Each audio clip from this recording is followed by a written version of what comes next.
हमारे यहाँ joint family में जो कज़न हरासमेंट होती है, female harassment bye there cousins, उसके लिए स्टैंड आउट किया ये। जो बातें थी डाइनिंग टेबल पे अपने बच्चों के साथ, खासतौर पे जब वो कहते हैं कि अगर हमें जहाँ पे हम सारी जिंदगी जमा करते रहते हैं लेकिन हमें तकसीम भी करना आना चाहिए। और आई थिंक ये बहुत इंपॉर्टेंट लेसन था इस ड्रामे का। मतलब मुझे ड्रामा बहुत अच्छा लगा। मर्दों को ना एक प्रॉब्लम हमेशा से रहती है कि वो किस तरह से बैलेंस करें अपने माँ बाप को, अपनी बीवी को। तो कैस का एक खास जो उन्होंने रोल दिखाया कि यार इस तरीके से आप अपने पेरेंट्स को भी समझा सकते हैं और इस तरह से अपनी बीवी को भी समझा सकते हैं। मेरी डॉटर लॉ को समझा रही होगी, मैं अपने बेटे को समझाती हूँ। That's how it should B. रिश्तों में रिस्पेक्ट होना चाहिए, ना कि अब शुरू से ही हॉस्टिलिटी, कंट्रोल। सब कुछ दिखा दिया। एक बात पे और कर देती कि जब लड़का गाड़ी चला रहा होता है तो अगली सीट पे माँ बैठेगी या बीवी बैठेगी, ये वाला मसला भी अगर बता देती। जब तकसीम इख्तिताम पे पहुंचा, डार्क हॉर्स था, किसी को एक्सपेक्ट नहीं था कि इतना हिट कर जाएगा, लेकिन हिट कर गया। अस्सलाम वालेकुम एवरीवन, आप देख रहे हैं ड्रामा पाकिस्तानी और ड्रामा कहानी, और हमें सुन रहे हैं स्पॉटिफाई पे। मैं हूँ फराज, मेरे साथ हैं आज खिलाफ तवक्को हुमैरा। सबसे पहले तो हुमैरा, अल्लाह ताला ने आपको शिफा दी, इसका बहुत बहुत अल्लाह का शुक्र है। कैसी हैं आप, क्या हाल चाल है, कैसी कैसी गुजरी, और उम्मीद है कि खैरियत से होंगी। अस्सलाम वालेकुम एवरीवन, अस्सलाम वालेकुम Faraz. Happy to be back. Hmm. Still recovering but hopefully हो जाऊंगी ठीक। अल्लाह से दुआ कर रही हूँ। काफी दुआएं की हैं लोगों ने, हमारे जिन लोगों ने कमेंट्स में भी दुआएं दी हैं आपको। थैंक यू हाँ, so much to me, but yeah, last 2 months have been pretty scary, but inshallah. चलो इंशाल्लाह इंशाल्लाह ताला होपफुली। तो सो विदाउट विदाउट क्या कहते हैं उसको, बहरहाल किसी इख्तिसार के बजाय, छोड़ो फर्दर टू डू, छोड़ो, मेरे मुंह पे नहीं चढ़ रहा। किसी इख्तिसार के बावजूद हम डायरेक्टली आते हैं मुद्दे पर। आज हम बात करेंगे 3 ड्रामों पर। एक है जमा तकसीम जो ख़त्म हुआ, एक है कफील जो शुरू हुआ, और एक और है नीली कोठी जो ज़रा 2 हफ्ते पहले शुरू हुआ। तो पहले किस पे बात करना चाहेंगी आप हुमैरा? आई थिंक जमा तकसीम से शुरू कर लेते हैं क्योंकि अभी कर लेते हैं चला। शुरू। तो मैंने बहुत मिस किया, उस ड्रामे के रिव्यू नहीं कर पाई बीच में, लेकिन आई थिंक एक यही प्ले था जिसको मैं बहुत मतलब जब मुझे टाइम मिलता था मैं उसको देख भी रही थी। बहुत प्यारा। उसका जो आखिरी किस्त थी बहुत खूबसूरत किस्त थी। बहुत मजा आया मुझे देखने में। आई थिंक ये एक वाहिद ऐसा प्ले था जिसने कहीं पे भी अपनी रेलेवेंस, या जो आप कहते हैं ना अपनी जो कंटेंट है उसका जो उसने कहीं नहीं लूज नहीं किया। It was always relevant, it was always you know आप कह ले कंसिस्टेंट। कोई रोल ऐसा नहीं था जो कहीं पे आपको लगा हो कि लाइट हो गया या हल्का हो गया या इसका अब इसका जरूरत नहीं है स्क्रिप्ट में। और कोई चीज़ ऐसी नहीं लगी मुझे जो आउटडेटेड थी। थ्रू आउट जो जो प्ले था रिफ्लेक्शन है हमारी सोसाइटी की, खासतौर पे जैसे हमने पहले जब शुरू किया था जॉइंट फैमिली सिस्टम में रहने के, और उसके और उन्होंने उसको ना बहुत पॉजिटिव दिखाया ना उन्होंने नेगेटिव दिखाया। उन्होंने बहुत रियलिस्टिकली जॉइंट फैमिली के अच्छी चीज़ें और नेगेटिव चीज़ें दिखाई। और साथ साथ साथ उन्होंने हम लोगों को जो आखिरी किस्सा है मेरा ख्याल है, और जिसमें जो लीड कैरेक्टर थे जो जावेद शेख ने जो किया था, उनकी जो बातें थी डाइनिंग टेबल पे अपने बच्चों के साथ, खासतौर पे जब वो कहते हैं कि अगर हमें जहाँ पे हम सारी जिंदगी जमा करते रहते हैं लेकिन हमें तकसीम भी करना आना चाहिए। और आई थिंक ये बहुत इंपॉर्टेंट लेसन था इस ड्रामे का कि चाहे आपके पास पैसा बहुत है, चाहे आपके पास मोहब्बत, whatever you have to start, you need to learn to divide it. और तो मुझे बहुत अच्छा लगा। पहले आप बताएं फिर हम इस पे आगे बात करते हैं। मेरी कोशिश रहेगी आज की, क्योंकि आप बड़े दिनों के बाद आई हैं, तो मैं आपकी राय ज़्यादा लूँ। मैं और महाविश तो काफ़ी विशेष टिप्पणियाँ अपनी देते रहे हैं पिछले गुज़श्ता हफ्तों में। तो अगर हम इसको डिवाइड कर लेते हैं राइटिंग, एक्टिंग और डायरेक्शन के हिसाब से। अगर मैं राइटिंग पर बात करना चाहूँ तो सरवत नज़ीर साहबा के, इससे पहले मैंने ड्रामे देखे हैं, लेकिन हमेशा ये होता था कि वो ड्रामे बीच में कहीं ना कहीं ऑफ ट्रैक चले जाते थे। जमा तकसीम मेरे ख्याल से सरवत नज़ीर का अब तक का बेहतरीन काम रहा है। अगर कोई राइटर जो होता है वो ये उसका एक सिग्नेचर प्रोडक्ट होता है या उसका पिनिकल होता है कि हाँ भाई ये इसके क्रेडिट पर है, तो मेरे ख्याल से जमा तकसीम वो एक ऐसा ड्रामा है जो कि सरवत नज़ीर साहबा के क्रेडिट पे रहेगा। और आई एम प्रिटी श्योर कि इसके बाद इस तरह की और स्क्रिप्ट्स भी आएंगी, आती रहती हैं। जब मैंने जमा तकसीम स्टार्ट किया था तो मैंने इस तरह से शुरू किया था कि आई वाज लाइक कि यार क्या वही पुरानी स्टोरी, ज़बान ज़र्द आम हर वक्त यही होता रहता है, जैसे अभी वो बाबर अली साहब का चल रहा है मेरी बहुएं, या इस तरह के ड्रामे बहुत आते हैं, लेकिन इसको इस ड्रामे का हुस्न ये था कि इसकी कहानी जो राइटिंग है वो बहुत ऑनेस्ट टू द पॉइंट, और अनप्रॉब्लम और अन जिसे कहते हैं ना कि अनटैंगल्ड थी। जिसने जो किया उसके पीछे एक मोटिव रहा। पिछले हफ्ते थोड़ा-सा ड्रैग्ड हुआ था, बट इस हफ्ते की 2 एक साथ ने सारी गुनाह माफ़ करवा लिए। और क्या क्या प्यारी एपिसोड्स रहीं, क्या खूबसूरत रहीं ये मेरा भी एपिसोड्स। ये ये ख्याल है कि आप बिल्कुल सही कह रहे हैं कि सरफराज नज़ीर का ये वैसा प्लेयर जिसने बिल्कुल भी जैसे मैं जिसने भी रेलेवेंस खोई नहीं through out the through out the जितनी भी ड्यूरेशन वो रहा है ऑन हुँ, एयर, लेकिन मैसेज था, बहुत मैसेजेस थे इसमें। It was as I said, आप जैसे अब कह रहे हो कि हमारे ड्रामे होते ही ज़्यादा सास-बहू और इसी तरह के उस पे, लेकिन मैसेजेस नहीं होते। इसमें मैसेज था, लोगों को सोचने में मजबूर किया गया, ख़ास तौर पे अगर हमारी ख़वातीन जो आई थिंक मैसिव ऑडियंस है, जो हमारे ड्रामा देखती है, उनके लिए बहुत इसमें हर कैरेक्टर ने और हर तरह और जो कैरेक्टर्स थे, ये बड़े रियलिस्टिक हैं। जैसे मैंने पहले कहा था कि हर घर में उस तरह के कैरेक्टर होते हैं। जो जो मुझे सबसे अच्छा लगा जो दूसरे भाई का जो सेकंड भाई थे मजीद, एक तो हुँ, उनकी एक्टिंग, जो उन्होंने मजीद का जो कैरेक्टर किया है बहुत अच्छा था, बहुत अच्छा कैरेक्टर था उन्होंने बिल्कुल। और एक थिंक वाहिद एक बैलेंस्ड कैरेक्टर था। इस प्ले में बहुत ज्यादा बैलेंस कैरेक्टर्स आपको नजर नहीं आए, लेकिन मजीद वाज द ओनली कैरेक्टर जो वाज वेरी लेवल हेडेड, जो जब उसके हालात खराब थे तब भी वो बहुत humble, down to earth, very respectful towards elder, very affectionate towards his daughter, his wife. आपने उसको कहीं ऑफ ट्रैक नहीं जाके देखा। और हुँ, जब उनके बदले क्योंकि उनकी नीयत अच्छी थी, उन्होंने एंड हुँ, हार्ड वर्कर थे, वो हार्ड वर्क करते थे। बाद में उन्होंने अकेले रह के किया तो उन्होंने दिखाया कि अल्लाह फिर किस तरह आपके उसका वो देता है। He actually built his own business very successfully. मुझे वो एंडिंग इतनी प्यारी लगी, और खास तौर पे वो मोमेंट जब मजीद अपने फादर के लिए और मदर के लिए गिफ्ट लाते हुँ, हैं और कहते हैं पहले हमारा खोलें, तो कहते थे जल्दी क्या है, द वे ही सेड कि क्योंकि इससे पहले हमने दिया नहीं। That hmm, feeling, that sense of pride that मैं कुछ करने के काबिल हूँ जो हुँ, उनमें पहले नहीं था।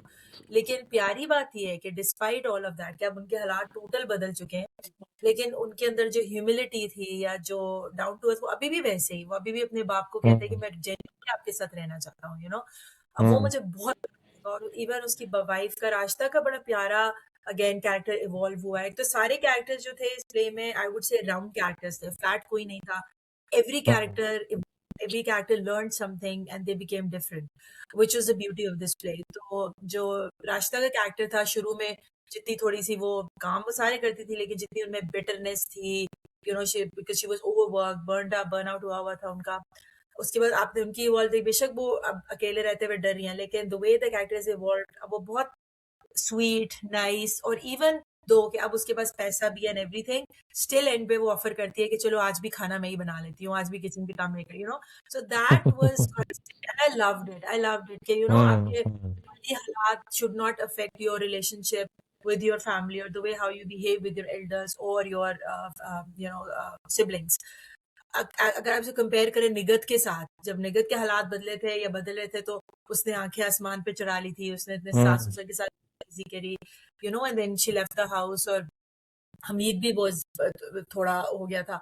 लेकिन जो मजीद और उसकी फैमिली का पूरा जो स्टोरी लाइन थी या प्लॉट था, मुझे बहुत पसंद आया। फिर इस तरह सिद्रा का कैरेक्टर जैसे लर्न करता है और स्ट्रांग होता है एंड पे। और मुझे जो शर्मी की बहुत अच्छी बात लगी ना, कि एक तो जब इन्होंने ये चाइल्ड हरासमेंट दिखाया या जो सेक्सुअल हरासमेंट दिखाया है अपने घरों में जो होता है, और ये बहुत कॉमन है, हम इससे आंखें नहीं बंद कर सकते, ये होता है।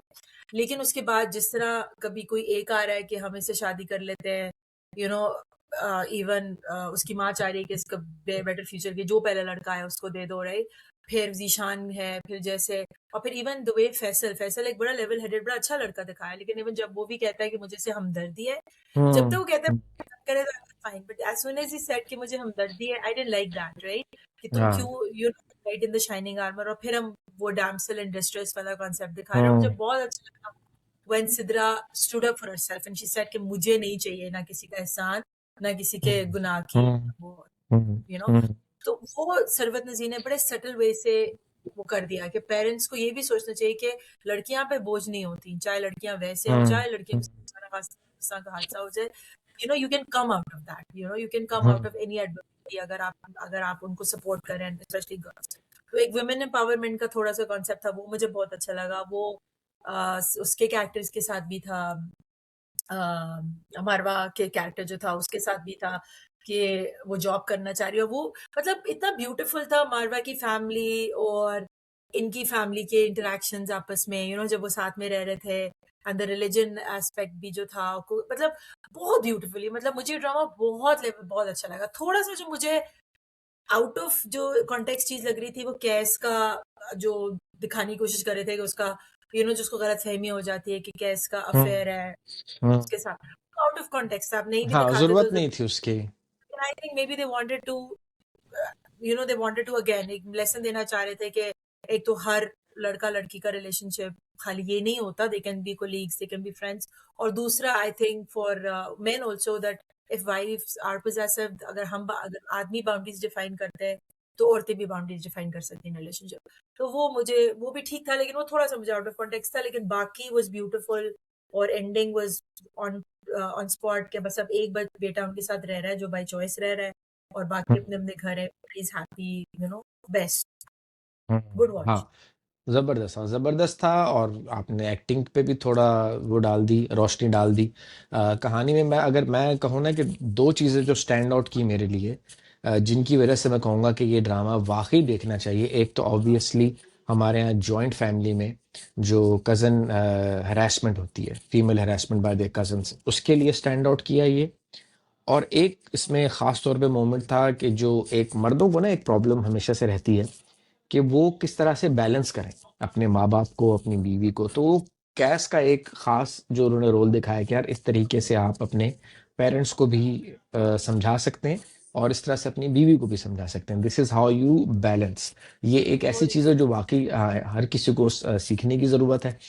एक चीज़ मैं सोच रहा था गाड़ी चलाते हुए कि सरबत नज़ीर साहिबा ने, जैसे वो बोलते हैं ना, मालिक जो है इतना खर्चा हो गया थोड़ा और ही सही। तो सरबत नज़ीर साहिबा ने, ये मैं अजराय तफन्नुन कह रहा हूँ, कि सब कुछ दिखा दिया। एक बात पे और कर देती कि जब लड़का गाड़ी चला रहा होता है तो अगली सीट पे माँ बैठेगी या बीवी बैठेगी, ये वाला हाँ, मसला भी अगर बता देती तो बड़ा ही ये मसला हल हो जाता। बहरकैफ, हाँ हाँ, बहरकैफ तो मेरे ख्याल से ओवरऑल सही रहा। एक्टिंग फ्रंट पे मैं अगर डायरेक्शन तो अली हसन की कमाल ही थी।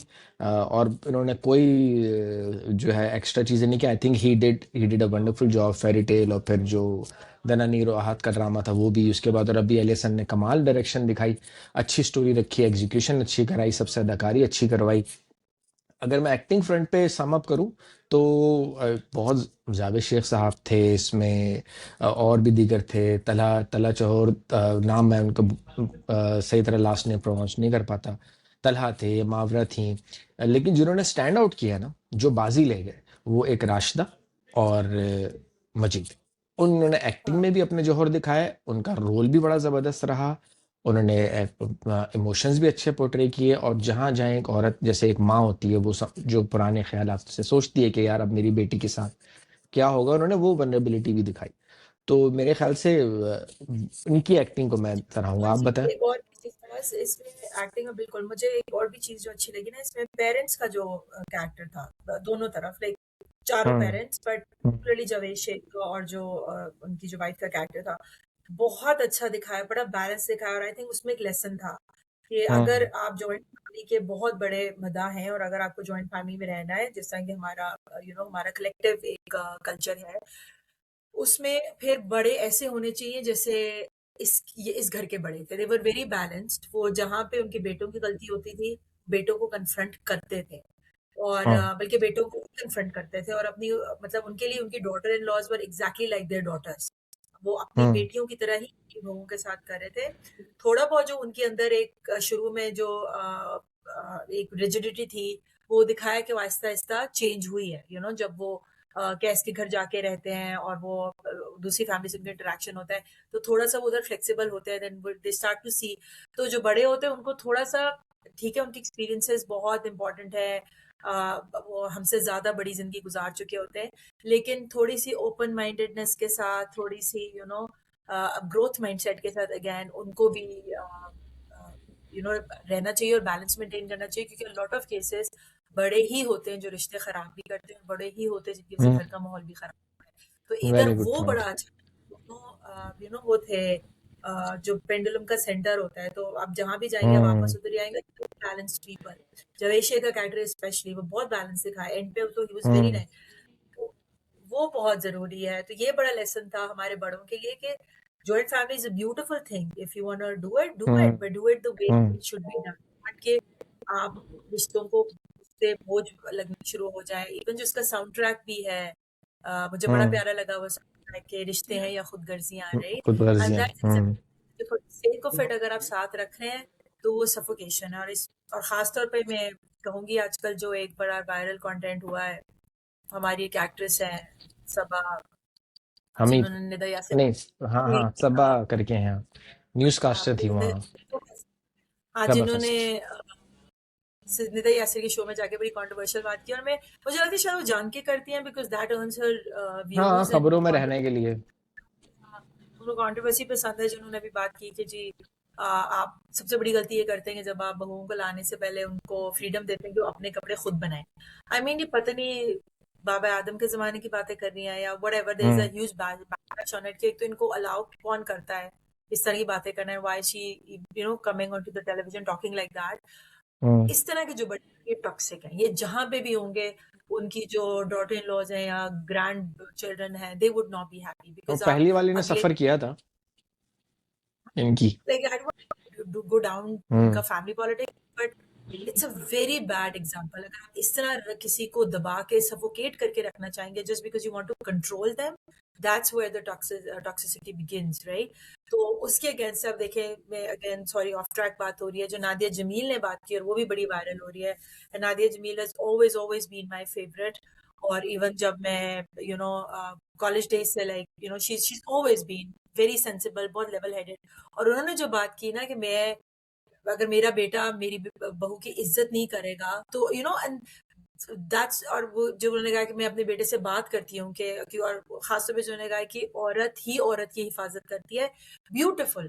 और the way hmm. She said कि मुझे डॉटर इन लॉ से बहुत प्यार है और मुझे यकीन है कि मेरी समधन मेरी डॉटर इन लॉ को समझा रही होगी, मैं अपने बेटे को समझाती हूँ। That's how it should B. रिश्तों में रिस्पेक्ट होना चाहिए, ना कि अब शुरू से ही hostility, control. And even she said it कि अगर वो जो हम जॉइंट फैमिली में रहते हैं, अगर वो फिर भी अलहदा होना चाहिए, उनका राइट है। आपको नजर आता है एक पढ़ी लिखी, हम्म। एक समझदार, खूबसूरत बात, एक खूबसूरत खातून ने कही है। सो हम्म। ये डिफरेंस है, ये हम्म। माइंडसेट्स हैं दो, एक हेल्दी और एक हम्म। अनहेल्दी और एक टॉक्सिक। तो आई थिंक जमा तकसीम ने भी एक बहुत ही बैलेंस्ड जो पॉइंट ऑफ व्यू है, पर्सपेक्टिव है, वो लोगों को दिखाया है। अब ये हम पे है कि हम कौन सा पर्सपेक्टिव चूज करते हैं और हम किस तरह रिश्तों को लेके चलते हैं। चलो, तो टू सम अप, जमा तकसीम, यही यही शुरुआत में एक डिबेट थी और यही आखिर में ही डिबेट रही कि जो जो आंसर है इस बात का कि जॉइंट फैमिली बेहतर है या न्यूक्लियर फैमिली बेहतर है, तो जो आंसर है वो ये है कि भाई it's never going to be ये बेहतर है ये बेहतर है। किसी के लिए जॉइंट फैमिली बेहतर रहती है जैसे कि मजीद एंड फैमिली, और किसी के लिए न्यूक्लियर फैमिली बेहतर रहती है जैसे कि कैश एंड फैमिली।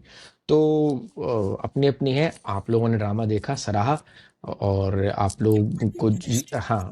मैं बार बार हाँ। बोलती हूँ because this is what I notice hmm. In everyday interaction. Important है रिस्पेक्ट, चाहे आप अलहदा रहें हम्म। चाहे आप साथ रहें। हम्म। और दोनों तरफ से छोटे बड़ों की हम्म। रिस्पेक्ट करें, बड़े छोटों की रिस्पेक्ट करें। और एक फ्रीडम टू, जो आप कहते हम्म। हैं ना, जिंदगी गुजारने का फ्रीडम, वो बिल्कुल होना चाहिए। हर किसी का राइट है विद इन जो हम्म। भी हमारी रिलीजियस और सोसाइटल बाउंड्रीज हैं उसमें रहते हुए वो होना चाहिए। और वो बहुत इंपॉर्टेंट है। और जहाँ पे हम नहीं उन चीजों का वो करते, रिस्पेक्ट से, जहाँ पे रिस्पेक्ट खत्म होती है वहां पे रिश्ते खराब हो जाते हैं। तो रेटिंग क्या देंगी ओवरऑल? ड्रामे को 10 में से कितने नंबर देंगी? 100% आई वुड से 9.5। 9.5। सर हमारे की तरफ से मुझे तो 9। 9.5, मेरी तरफ से 9। हमारे एक तरफ, और वो एक नंबर मैंने काटा है तलहा साहब के उर्दू के एक्सेंट पर। काफी परेशानी हुई मुझे उनके उर्दू के एक्सेंट के ऊपर, इसलिए एक नंबर मैंने उसका काट लिया। सो मूविंग ऑन टू, तो जब तकसीम इख्तिताम पे पहुंचा, डार्क हॉर्स था, किसी को एक्सपेक्ट नहीं था कि इतना हिट कर जाएगा, लेकिन हिट कर गया। और इसी बात पर हम कहेंगे कि ऐसे ड्रामा और बनने चाहिए।